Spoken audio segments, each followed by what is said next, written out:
everybody. Welcome back to the Fly Fishing Insider Podcast. I'm your host, Christian. Today's guest is Brett Lowry.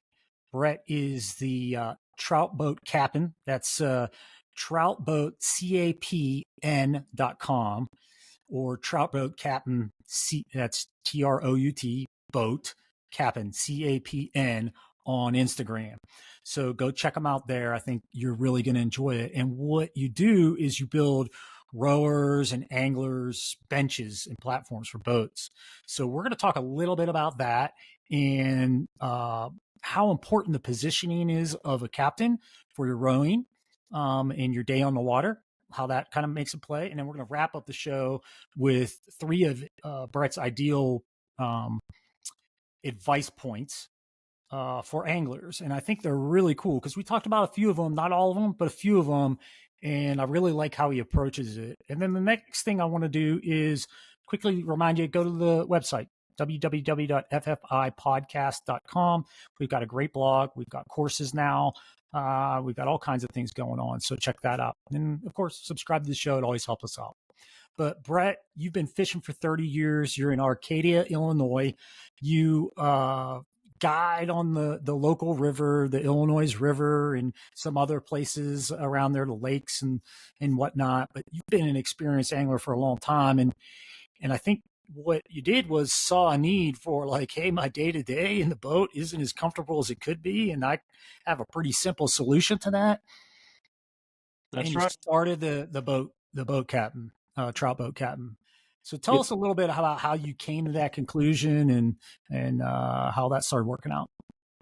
Well, I was sitting on a cooler to row my boats and sitting in a position that I felt was far too low, wearing my back out, wearing my shoulders out, and did not feel like I could tolerate it anymore.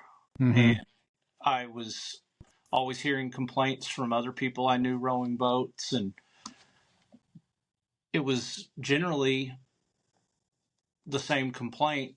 I don't like sitting how low I am. And so in the boat that I was working on at that time, it was a 21-foot jet boat with oar towers on it. And I'd sit in my boat and be rowing up here. Yeah, on your shoulder height. Yeah. Shoulder height. And so other people were experiencing the same thing. And I knew a couple guys that were on the water guiding every day all year round. I don't have that luxury over here where I live in Oklahoma, but I was on the water every weekend, and I started building some platforms that would sit on top of coolers to raise the seat height to a more comfortable seat height for rowing these boats. Right. And let's talk about that a little bit. I'm going to interrupt you because we can go down that hole forever, but the height problem. What is the problem? To explain the problem for being too low, because we got, I think, a lot of rowers here. Some probably start off in some nicer boats and have correct height, but others start off low, but they don't know any better. And then there's guys who don't row at all, but are interested in it and should understand. Well, and I think that obviously they say that when you are rowing, your oars should strike somewhere in the middle of your body. You're get into some of these boats where, particularly trout boats in Arkansas and eastern Oklahoma, where it's essentially a big John boat with a motor. You row with the motor facing downriver, and they will attach oar towers to the gunnels, and it's really an afterthought. These boats weren't designed with the rower in mind. Which is funny because of all the boats that need all the rowing power, those do. One, your boat's going backwards. Yep. 2, the chines and everything aren't working with you like a standard drift boat would. Correct. And then 3, they're extremely heavy because you got a motor on it, and they're not built to be ultra light. They're built to Yep. be extra sturdy because they got a motor on them. Yep. And they're built to withstand hitting rocks at a high speed. Yeah, right. So I think that the whole idea of oars being on these boats is relatively new. People used to guide on the White and other rivers and drift boats, and then the jet became more popular for the fly fishermen, and they just kind of said, let's put some oar towers on these things, and it worked.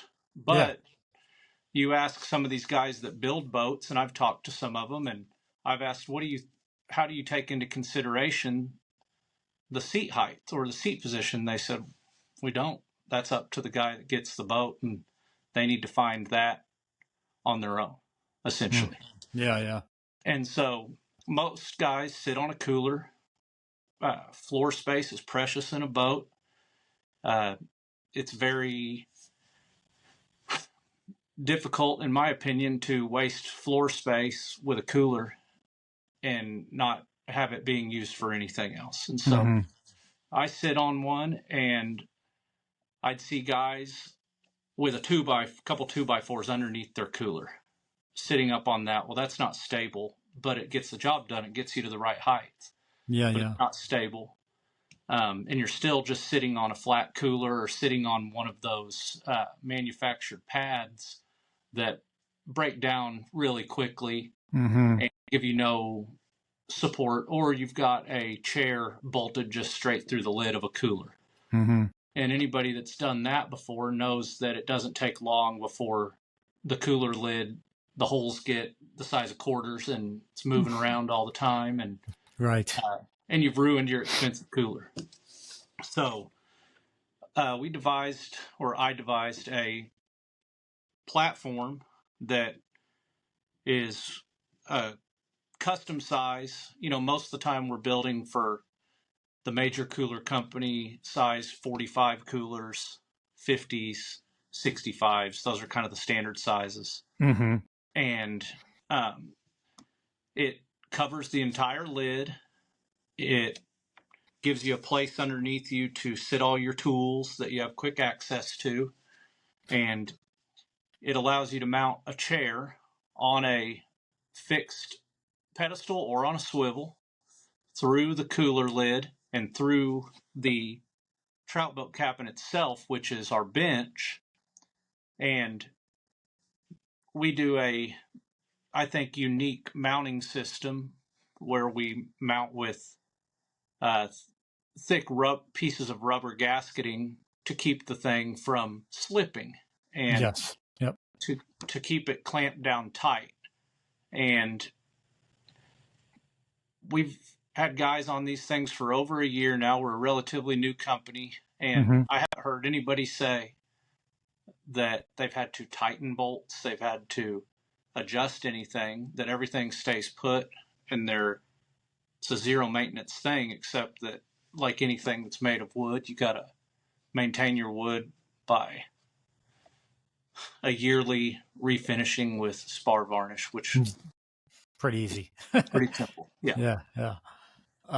That's really cool. And I've seen the Boat Cap'n in use. Actually rode with one with John Isola. We rode the Green River, which is, there's quite a bit of rowing, he's got a raft. So, and it was dead of winter, man. It was cold. Yeah. I think we were at like 10 degrees, but we got some fish on streamers. It was fun. But what I really liked about it is, like you had said, it mounts to the cooler, but it's like his was built like a tray. I know you have different models, but his was built like a tray, had a little bit of an extension on each side, but not too much. So you could still get around it in the boat if you needed to, but was really handy having all that space under the seat and just to the side that was accessible. So I could leave specific tools in there. I could leave fly boxes, things like that, a tippet spool, etc. So, when he was doing something and fishing, or his brother got hung up or whatever it was, I could grab a line, fix them real quick, while they're hanging out, not having to lay the rod way back somewhere so you can get to the line, and et cetera, et cetera. But it as a boat captain, it was super handy from that standpoint. But what I really liked was what you were talking about earlier in the sight thing, right? Yep. Why is it so important to see? And the thing I got out of it was like I could read the water so far out ahead of me that I didn't have to be on it as much from a late arrival standpoint. Yep. One, and two, I could look so far down that I could relax. Yep. And I could really concentrate on the rowing for the fishing because I'm not a captain guide, right? I don't Mm-hmm. row that river every day. I don't know all the holes. I don't, when you get to that level, it's like, yeah, you can row it in the dark or with your eyes closed. But for most anglers, it's most likely not the case. And you can get yourself in trouble pretty quick. So maybe talk about that, the sight side of things and how you took that into consideration. Yep. So there's, you get into a lot of boats, drift boats. I have a skiff style drift boat as well, and I've been in plenty of them, and I've been in plenty of rafts where you're sitting at a level that really is very low. You sit your feet on the ground, and your torso and your legs are at a 90-degree angle. That compression on the hips, for one thing, is really hard on me. Um, I like to have my knees below my hips. It is a more comfortable seating position for me Mm-hmm. personally. And I know it is for a lot of people, especially guys that are a little older like me. I'm 42 years old. I'm You're not, talking to 47 here. I got you by a yeah. couple years. And it might not be an issue when you're 21 to Right. be crunched up a little bit, but as you get older, you feel it. You Yeah, feel it for throughout sure. the day. Um, so I kind of asked the question of why do you have to be sitting so low in these boats? You don't have to. They're stable. Coming up a few inches gives you much better visual access to the water. Mm-hmm. You're not at eye level with the person in the front of the boat's rear end. You're more at eye level with their shoulder. You can see over them, you can see around them. And like you Mm-hmm. said, you can see all of the things in the river better. Mm-hmm. You got to be able to read the water when you're rowing, for not just for getting the boat to the right place to fish, but for safety. Mm-hmm. Yeah. And the whole thing with raising the seat up is twofold. It's visual and it's comfort. Mm-hmm. So um, I personally couldn't stand feeling like I was in a crouched position, which Yeah. is how I feel when I'm sitting right on the rail in a raft, Yeah. uh, and how I feel when I'm sitting on a standard pedestal in a drift boat. Yeah. Yeah. Talk a little bit about how you when you introduced it to me, I met you at the show, the Denver show, Mm-hmm. and you were talking about it, and you had some great points around how it changes your strength and power in the boat too, and how advantageous that is, etc. Yeah, yeah. To me, um, you look at the how you see a lot of these whitewater guys, for example. They sit real high up in these rafts. Right. Right. And, I figured if they're probably onto something here. They need to be able to see better. They need to be able to make really powerful strokes. They need to be able to be in a position that's much more, I'd say, an in control position. Mm-hmm. In that uh, gentleman at Utah Whitewater Gear, who I befriended, Clinton Monson, he called it the outfitter's position, being Mm-hmm. up a little higher. And I really, as soon as I got up to that height, I could move the boat better. My backstrokes were more powerful. If I needed to turn the boat around and row through dead water, I could get through that kind of water much faster. And I actually improved my efficiency moving back and forth across the river side to side. Mm-hmm. And I think I got into a position that was right for my body and put me where I had just in general better ability to, I'm looking for a word here,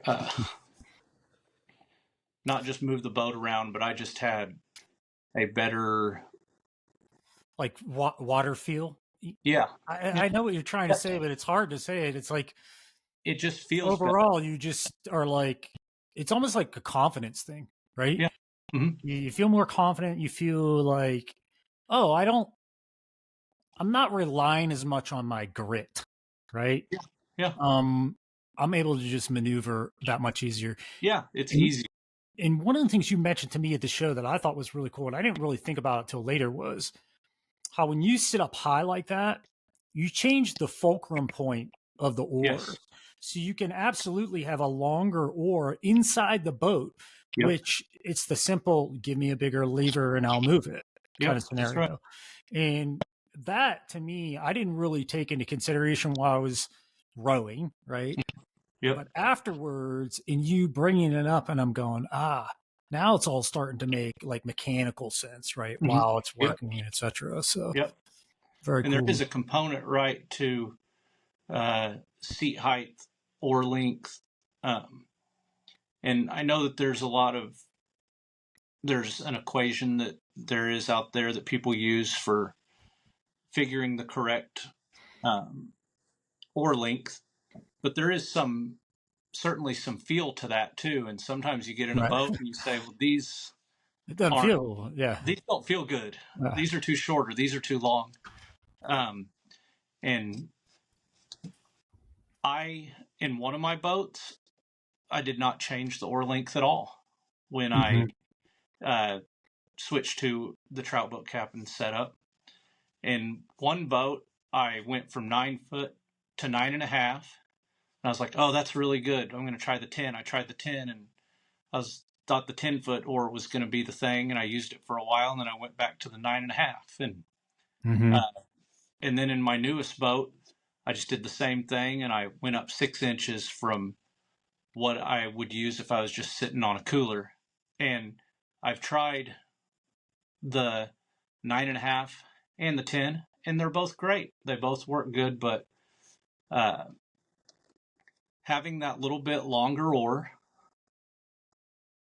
is very nice. Yeah, it's pretty significant, really, Yeah. when you think about it from a lever standpoint and Mm-hmm.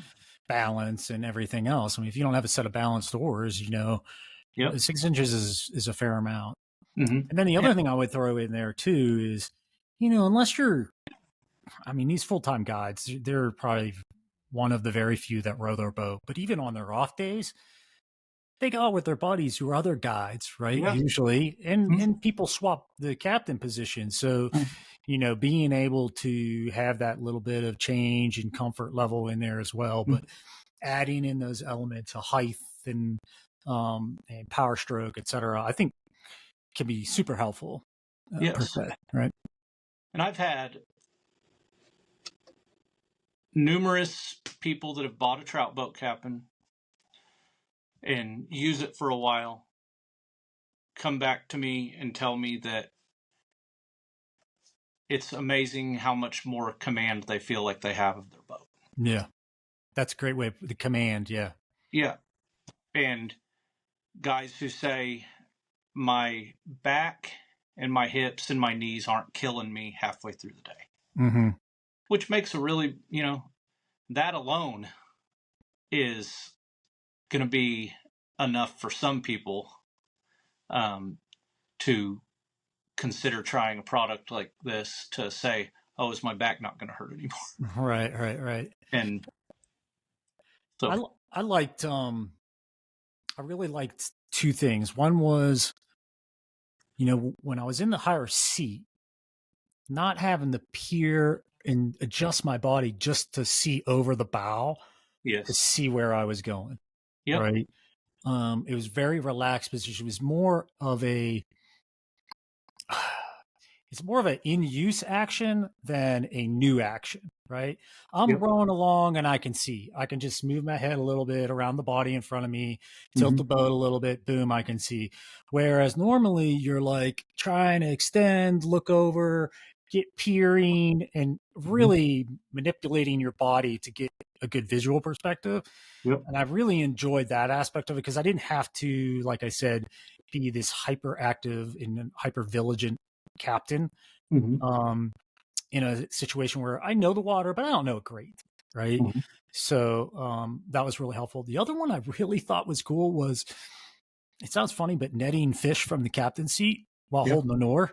Like all of a sudden, you're not so low that you're like having to do all this crazy leaning and your arms in a weird position. It's like you hold on to one oar and you grab the net and it's like, okay, you could still steer the boat and net up something Mm-hmm. really easy. And your reach feels like it's so much more because you're coming at a higher, steeper angle, Yep. which it changes the angle of your arm and getting the fish into the net. So Mm-hmm. that's, I think, another aspect that's really kind of cool about it.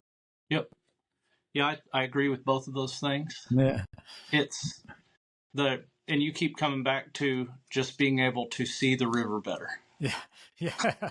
I can't express enough importance on Yeah. that. Having been a kayaker, knowing, looking for those downhill V's and understanding that. And I think for me, being an older guy with my eyes aren't as good, right?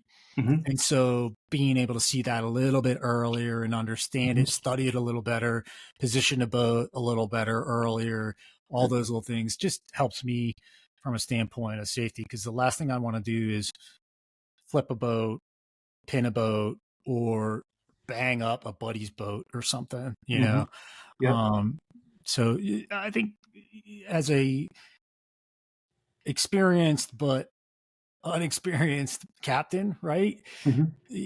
Anytime you get into somebody's boat, you're always a little nervous. Like, oh man, I just don't want to mess up this guy's boat. I don't want Yeah. to, because you are. Water's powerful. Yes. It's really, really Yep. wild. Yep. Well, let's do this. We've talked quite a bit about the Trout Boat Cap'n seat. Mm-hmm. Great scenario, great rowers. I really suggest you guys go check out Brett online. Go to the website. It's www.troutboatcap'n. That's CAPN.com. Okay.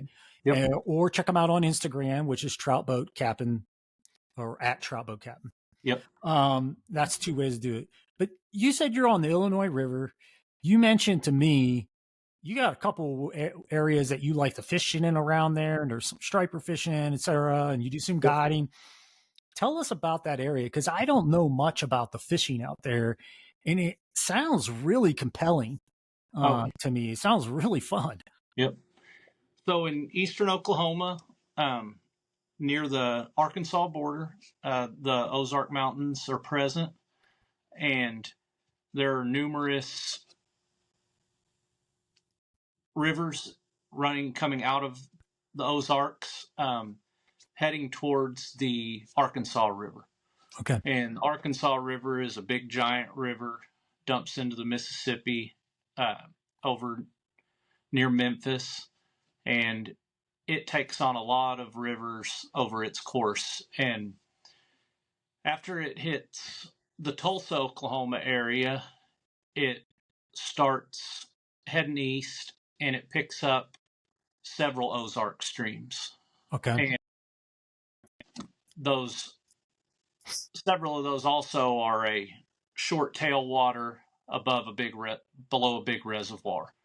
So, And so do those run as cold water streams or warm water they streams? run as cold water streams out of the reservoirs. Okay.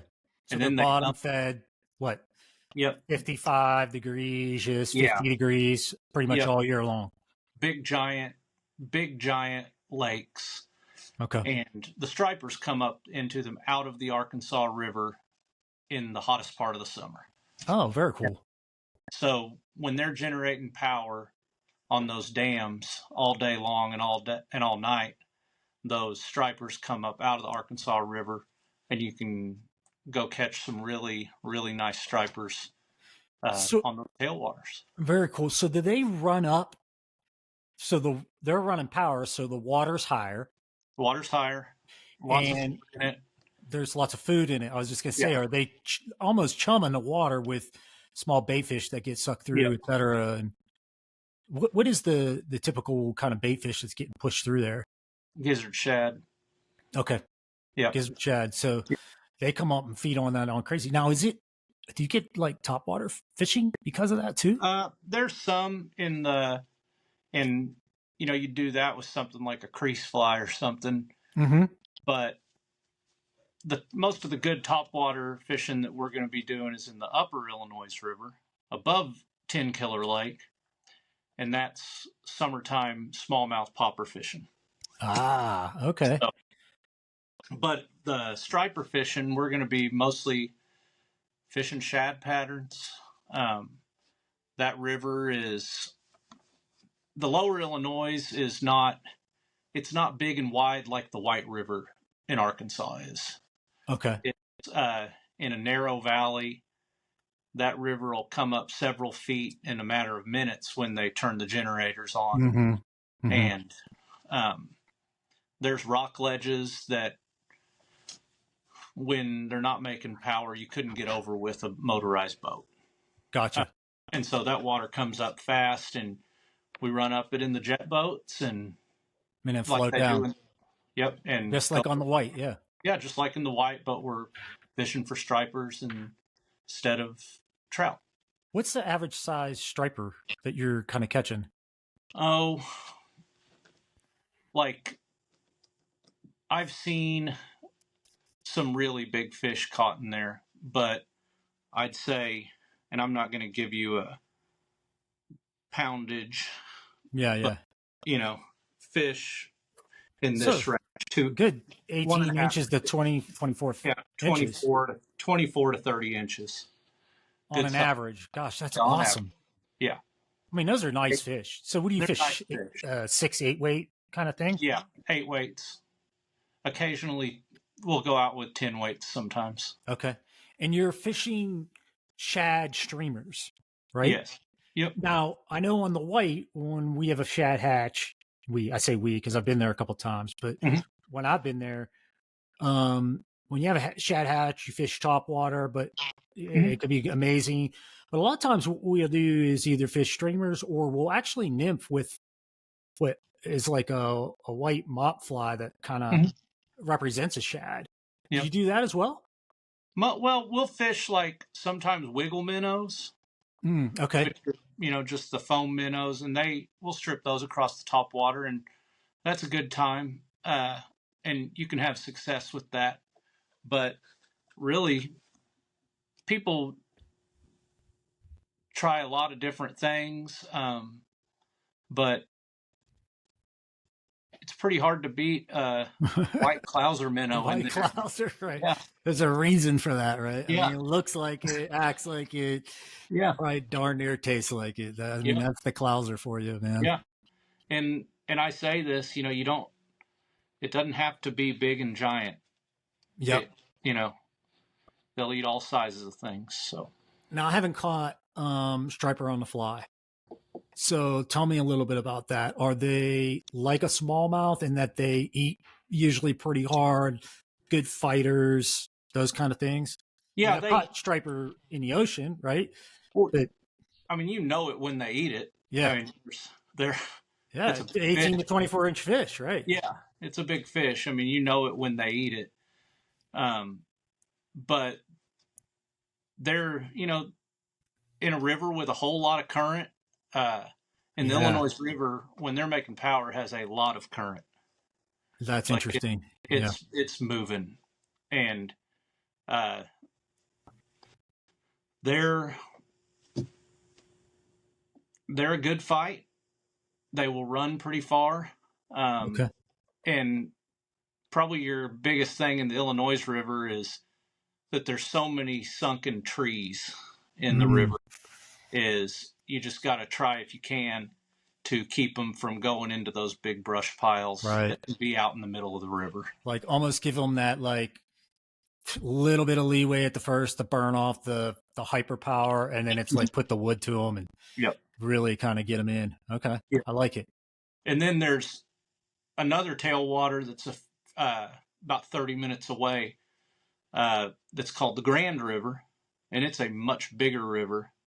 And there we go look for hybrids, and it's more kind of what you're talking about, where you're fishing on the top water or you're throwing not real heavy shad flies that don't sink much because we go chase bait and you follow the birds around and find where they're busting the shad on the surface, and then Yeah, you yeah, get yeah. really Okay. nice hybrids on the fly in the Grand River. Oh, that And has to be a blast because that's like it's saltwater fishing, but yep, in a river. yep, and it's a big river. It's 3 times as wide as the Illinois River, Okay, and so it's harder to find. It's you take the low hanging fruit, and the low hanging fruit, and there's the hybrids because they're always chasing the bait on the surface in gotcha. that river, and the stripers chase bait too, for sure, and bust Right. bait up on the surface, but um, It's a most little of more that, flashy, isn't it? It's like yeah, flash in a pan, gone. yep, yep.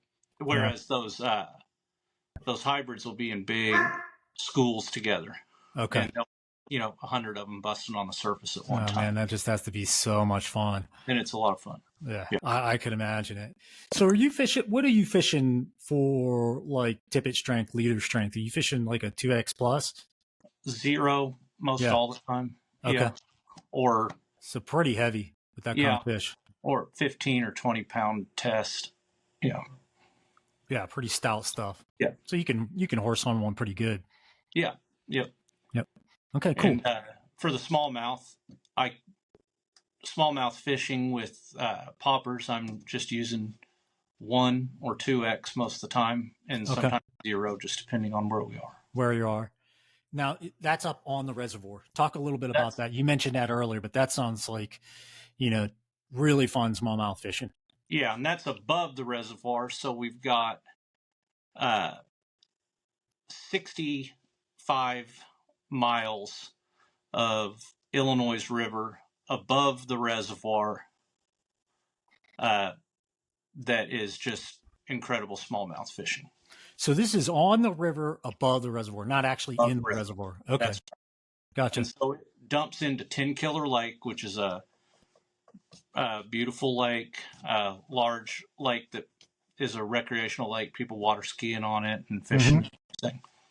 And then the Illinois flows into it, fills the lake, and then the part we were talking about before is the The outlet. tailwater Yeah. that dumps into the Arkansas River. Okay. Okay. But on the Illinois, you're fishing topwaters. Is it similar in nature? You're having to jet up No, and float down, or is this more no, of a row? there are no motors allowed in the upper Illinois River. Okay. So, well, there's a few miles where a motor's allowed. Okay. And it's really, you're kind of still in the lake at that point. Alrighty. But there's a river called the Barren Fork that dumps into the Illinois, and you can't take a motor past the confluence of the Barren Fork and the Illinois. Gotcha. That's just the point State where no motors are allowed. state law. Okay. And so And you're it's fishing the wild no and motor scenic. zone. It's designated as a wild and scenic river. Oh, very cool. The Illinois is, so it's no motors, Yeah. powered boats only. Is it a permitted river? Are there only so many people per day, or is it all public use? It's all public use, and it in the middle of the summer it's one of those rivers that there's a town called Tahlequah, and Tahlequah is a good sized town in eastern Oklahoma. There's a college there, Okay. and it's right before the river dumps into the lake, and that lower 15 or 20 miles gets full of tubers in the summertime. I was going to say you have a rubber hatch, right? You know, maybe the ray comes out and boom, kayakers, et cetera, all the water enthusiasts. Yep. But you're above that fishing. Yes. And so how long is the stretch that you drift? Well, it just depends on the day and depends on how low the water is, but Uh, anything between 400 and 700 on that river, we can pretty reasonably do a 6 mile float in a day, starting early in the morning, 6:30, and be done by 1 o'clock. Okay. And that early morning is usually your bite time, et cetera, with smallies and Well, whatnot. it just gets so dang hot. Yeah. It's Everything goes down. Yeah. And then you're 100, including yourself. 105 degrees outside, and the wind's 100 degrees, and it can be pretty tough on some people. They just like to be off the water before we get into that hottest part of the day between 2 and 4. Right, right. And And so, really have to stretch it out. Yeah. yeah. And, I've done floats that were not with paying customers in the boat with my cousin where we've floated 20 miles in a day. Mm. We started early like that and we're going till Just kept dark. going. Yeah. Just, long 15-hour day, and you're catching fish the whole time. So, Yeah, that's cool. so Gosh, we're just working uh, typical places that you find smallmouth with frog poppers, and you look for stuff that they might be able to sit on and jump off of and plop it in there. plop it in there, whether that be the shore or a pile of logs or a rock or something. And you see them going across open water, jumping all the way across the river sometimes. But Hmm. I feel like the best bet is in the boulders and on the rocks and in logs and stuff. And Yeah, it's a making a blast. commotion and causing Mm-hmm. a reason to react, right? Yep. And it's a blast. I mean, we do streamer fishing for smallmouth, and it's really productive. But it's just not as much fun. No, no, no. The top water eats are awesome. Yeah. Do you throw mouse patterns at all? By Uh, chance? not for smallmouth. I haven't. I'm sure there's people that do, Yeah. but we're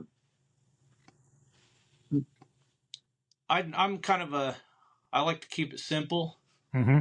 I like to do what works, uh, Yeah. and I know that I can keep people in fish most of the time for the entire trip on when it's hot outside on frogs. It's easy for new people to cast them. Yep. Uh, they can get the hang of it relatively quickly. Uh, People get bored drifting a bobber or a Yes. strike indicator all day long, and there's some action. You're working the frog. You got to make it pop, That's right. and Yeah. it's just a little more involved as far as you're doing something. Yeah. It is. I mean, streamer fishing is like that in ways too.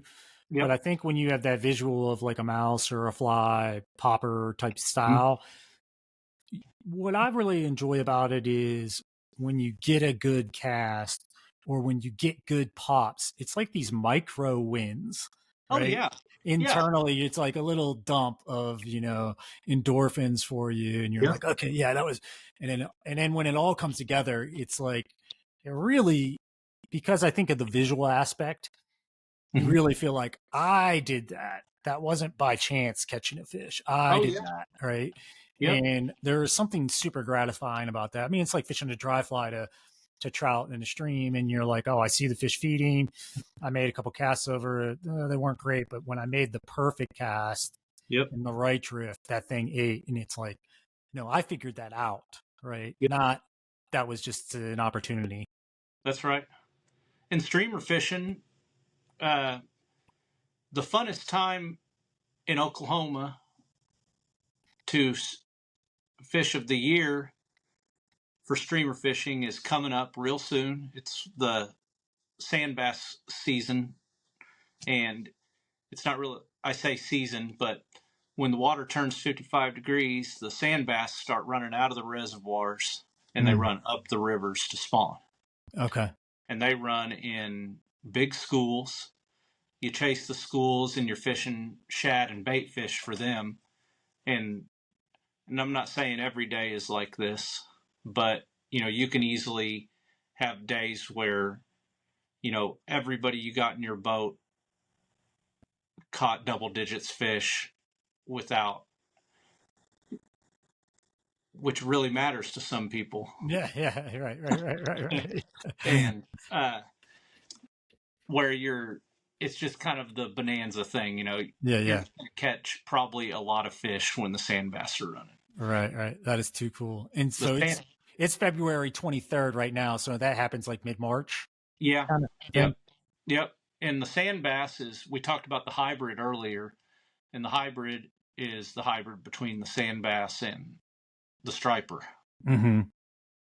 And so the striper, the sand bass, and the hybrid all look very similar to each other. And then the sand bass is the smallest of those. Okay. And Yeah, I was going to say, what's the difference between those species, like attitude-wise, size-wise, et cetera? I mean, the sand bass, as far as pound for pound, I mean, I think they fight just as good as a hybrid or a striper, But what's Mm-hmm. fun about fishing for sand bass is you fish them on a 4-weight Okay. or a 5-weight, and you're just throwing small little shad out there and stripping them. Because you'll know when you get into a school and you throw it out and you start stripping 2 strips, you got a fish, and it's just get them off as fast as you can so you can Right. throw it in again and catch another Catch one. another one. Right. Yeah. I So love it. it's a lot of fun, and we call it sand bass. In some other areas, they call them white bass, or Yep. I've seen wiper or some of these other Yeah. terms, but in Oklahoma, we call them the sand bass. So, Very cool. and Yeah. that's the state fish of Oklahoma. So, Oh, very good. Very yeah. good. Well, it sounds like you have some pretty amazing fisheries around there to go, and a lot of diversity, really, Yeah. when you Yep. think about it. And the Illinois is not the only river. There's a bunch of rivers. It's just the one that I'm primarily on. Mm-hmm. There's a number of other ones that are excellent, and pretty much any of these rivers that flow from the east and end up in the Arkansas in one way or another are nice, clean, clear, cool Mm-hmm. rivers. Yeah. So And I would Raft assume Bottom. the reservoirs there's also good reservoir fishing as well, but it sounds like in this case, there's a lot of recreational, so you Yeah. tend to avoid that.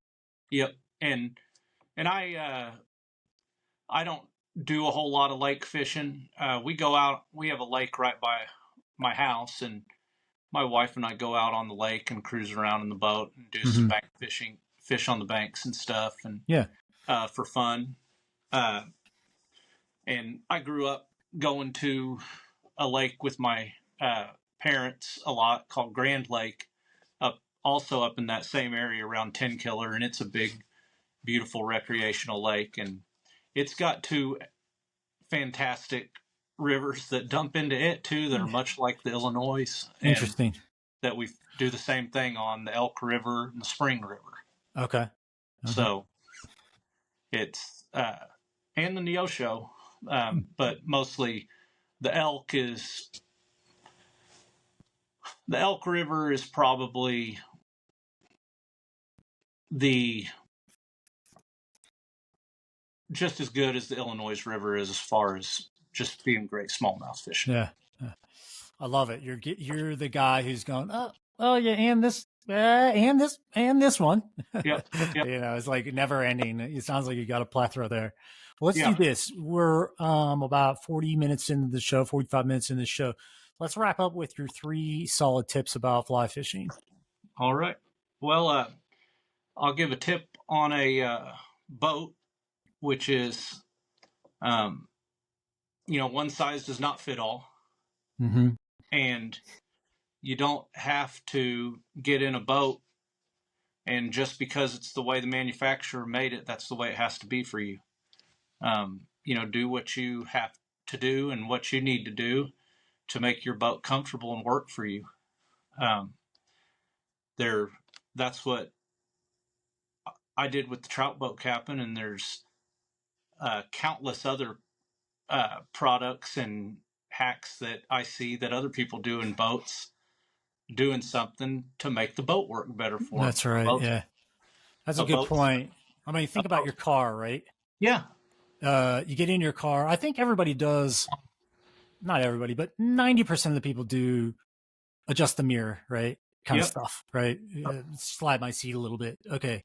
I feel a little bit better. But taking the next step really can make a huge difference. Oh And yeah. that, whether that's Trout Boat Captain or that's, something else, Yeah.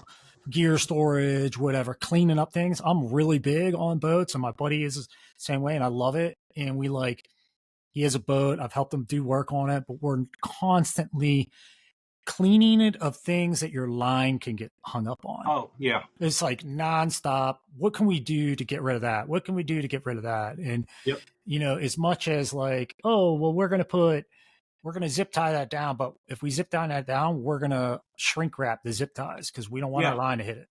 Right. I Yep. mean, just weird things like that. So very cool.